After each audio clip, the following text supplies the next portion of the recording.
අපි වර්ග මූලය වර්ග සංඛ්‍යා කියන ඒවා මොනවද කියලා හරියටම අද අවබෝධයක් ගමු. ඔක්කොන්ටම කලින් අපි පුතාලා මෙන්න මේ ගැන අවධානය යොමු කරන්න ඕන. පුංචි කතන්දරයක් කියන්න යන්නේ දවසක් පුංචි බෝලයක් හරි පුංචි බෝලයක් ගමනක් යද්දී හරි ඔන්න මගේ හිතන ඉච්ච ලස්සන නැති වෙයි. පුංචි බෝලයක් ගමනක් යද්දී දකින්නවා රාක්ෂයෙක්. මෙන්න රාක්ෂයයි. හරි ඔන්න රාක්ෂයයි. පුංචි බෝලේ දිහා හොඳට අවධානයෙන් බලාගෙන රාක්ෂයා ඉන්නවා. හරිද? ඔන්න ඔය ගමනේදී පුංචි බෝලේ හිතනවා අයියෝ මට මගේ බලය වැඩි කරගන්න තිබ්බනම් නේද?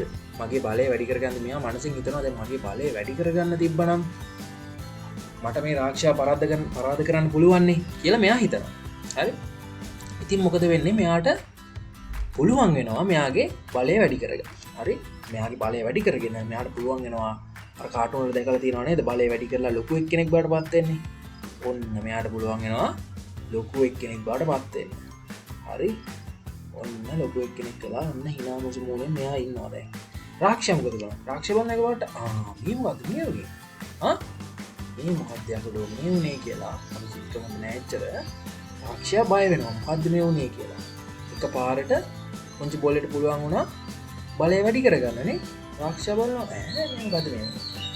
ඉතින් පුතේ ඔන්න ඔය වගේ කවුරු හරි එක්කෙනෙක් එයාගේ බලය වැඩි කරලා හරිද? බලය වැඩි කරගෙන මෙන්න මේ අලුත් එක්කෙනෙක් බවට පත් වෙනවා.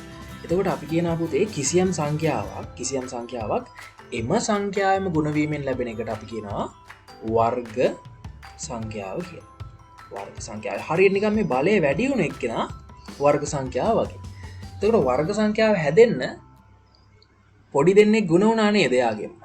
පොඩි දෙන්නෙක් ගුණ වෙලානේ වර්ග සංඛ්‍යාව හැදෙන්නේ. අන්නේ පොඩි එකකට අපි කියනවා වර්ග මූලය කියලා. හරි? ඔන්න ඔය සරල කතාව ඔළුවේ තියාගන්න. හරි? පොඩි එක්කෙනා බැලුවා හරි වැඩේ හරියන්නේ නැහැ බය වෙලා ඉන්නේ. දැන් මම මගේ බලය වැඩි කරගත්තොත් මට පුළුවන් වෙනවා මෙයාත් එක්ක ෆයිට් කරන්න.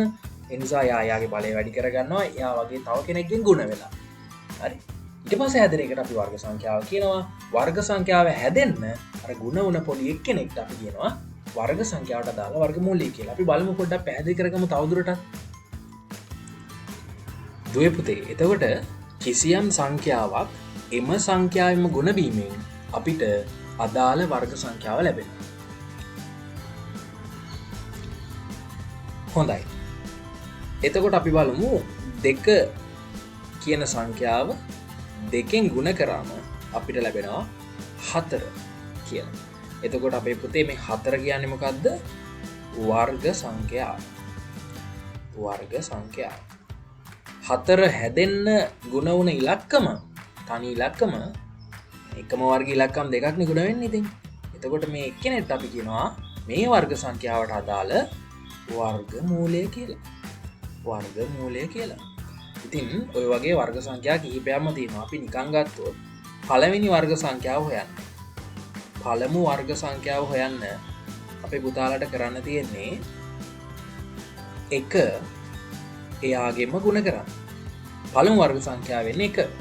ඔය විදිහටම දෙවන වර්ග සංඛ්‍යාව හොයමු අපේ පුතේ. දෙවන වර්ග සංඛ්‍යාව වෙන්නේ පුතේ 2 එයාගෙම ගුණ කරන්න. දෙවන වර්ග සංඛ්‍යාව 4යි. ඔය විදිහට 16 වන වර්ග සංඛ්‍යාව අපිට ඕනේ නම් 16 වන වර්ග සංඛ්‍යාව අපිට ඕනේ නම් 16 එයාගෙම ගුණ කරන්න පුතේ. එතකොට අපිට එනවා 256යි කියලා. එහෙනම් 16 වන වර්ග සංඛ්‍යාව 256. 256 කියන සංඛ්‍යාවේ වර්ගමූලය 16. ඔච්චරයි.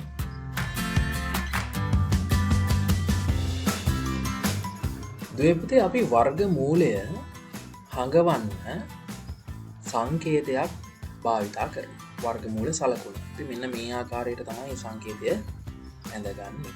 හරි. එතකොට අපි ගමු 4න් ගුණ වුණාම අපි දන්නවා 16යි කියලා එනවා. ඒ කියන්නේ 16 කියන්නේ වර්ග සංඛ්‍යාවක් නේද? එතකොට 16 වර්ග මූලය හොයන්න කියලා කිව්වොත් මෙන්න මේ විදිහටයි පුතේ සංකේතය ඇතුලේ ඉලක්කම ලියන්න 16 වර්ගමූලය කියන්නේ මොකක්ද මේ අහන්නේ 16 කියන එක නා හදන්න මොන සංඛ්‍යාවද යත් එක්කම ගුණ වුනේ හරි 16 කෙනෙක් කෙනා හදන්න මොන සංඛ්‍යාවද යත් එක්කම ගුණ වුනේ 4 ඒ නිසා 16 කියන්නේ අපේ පුතේ 16 වර්ගමූලය අපේ පුතේ 4යි හරි එහෙම නැත්නම් 16 කියන්නේ 4 වර්ග පදය හරි එහෙම නැත්නම් 4 වෙනි වර්ග සංඛ්‍යාව. ඉතින් ওই විදිහට හරිම සරලයි. මම දැකලා තියෙනවා ගොඩාක් දුවල පුතාලා මේ වර්ගමූලය සහ වර්ග සංඛ්‍යාවල ලොකු අවුලක් හදාගෙන ඉන්නවා හිතේ. ඉතින් අපේ පුතාලා 10 වසර වුණත් 11 වසර වුණත් 6 වසර වුණත් මෙන්න මේ වීඩියෝ එක මම හිතනවා පුතාලට තේරුම් ගන්න පුළුවන් කියලා.